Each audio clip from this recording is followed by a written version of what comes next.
Let me show you what a leaky HVAC system looks like.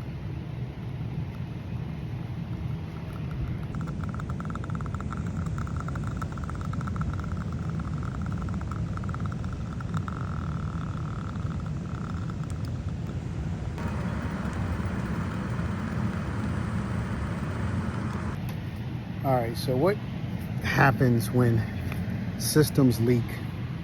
We're in an attic, so in the summers of Atlanta, this thing will get up to 120 something degrees, and the AC is blowing out cool air 50 below. I'm sorry, not 50 below, but below 50 degrees, and both of those temps are mixing and creates condensation, moisture issues, potential microbial growth, etc.